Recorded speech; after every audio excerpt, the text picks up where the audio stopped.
Amidst the chaos that was the year of 2021, there I was, walking my dog in the middle of the night. I was listening to a Spotify Discovery playlist, and a song came on that caught my attention.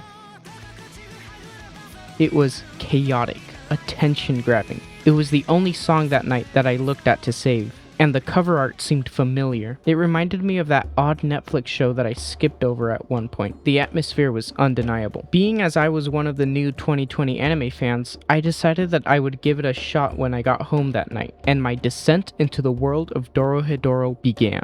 If you are a fan of JoJo, Chainsaw Man, Attack on Titan, or Beastars, then the likelihood of you enjoying this anime is extremely high. Dorohedoro is a manga created by the author Q Hayashida. The world is gritty, gory, and has captured my attention for the last few years. The mysteries of how this devilish world operates pulled me in, and the characters made me stay. It is a world where humans are plagued by sorcerers from a different realm, who practice their magic on them. We follow a lizard man named Kaiman, who has a man in his mouth. Don't ask him, because he doesn't know either. Kaiman is trying to find the sorcerer who turned his head into a lizard, as well as figure out who he is, because he doesn't remember that either. His partner in crime, Nikaido, is also trying to help Kaiman, and together they take out sorcerers they find in their home, a city called Hole. Nikaido also owns a restaurant, and she is one hell of a fighter. In the anime and the manga, the opening shot throws us straight into the mystery.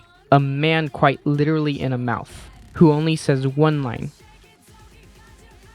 We also see exactly how Kaiman operates, killing sorcerers who come to practice on humans while also looking for the one who practiced on him. But one of the sorcerers in this encounter escapes. The sorcerer is Fujita, who is kind of a weakling by sorcerer standards, and while seeking revenge, he goes to N, the head of a crime family that he seems to have connections to. N is a powerful leader, and is also a narcissistic cat dad who uses very powerful mushroom magic. Later in the episode, Fujita also saves a girl in a skull mask from Kaiman as well, due to a device that N gave him. It's implied that this girl is someone with lizard magic. Also, remember how I mentioned that this show is gory? We also get introduced to two of N's cleaners, Shin and Noi. Shin's magic allows him to take apart people without killing them, and Noi's magic is healing. Even though the story sets up a very obvious protagonist side and antagonist side, you can't help but root for and like every single character. There was just so much mystery set up in the first episode that I just wanted to stay to get them answered.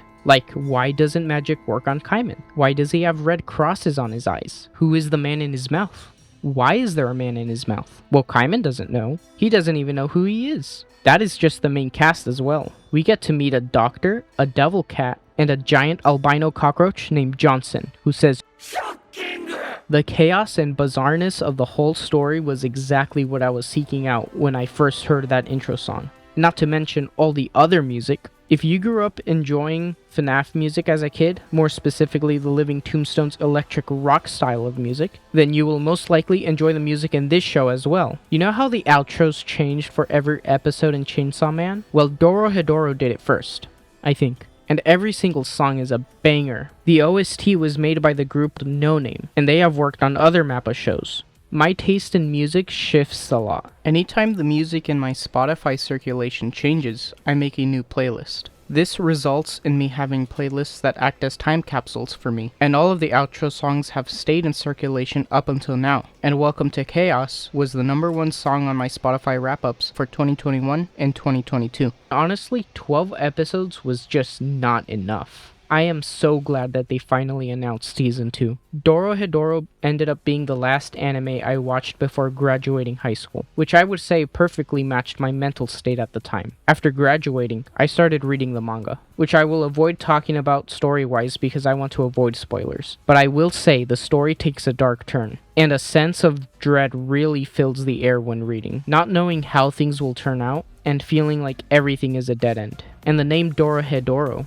translating to mud and sludge, made me realize that the ending wasn't really that much of an out-of-left-field decision. The settings were messy and chaotic, the story was all over the place, and the ending felt like a melancholic gift with a splintered bow on top. Dorohedoro was probably my hyper-fixation for a good 2 to 3 years.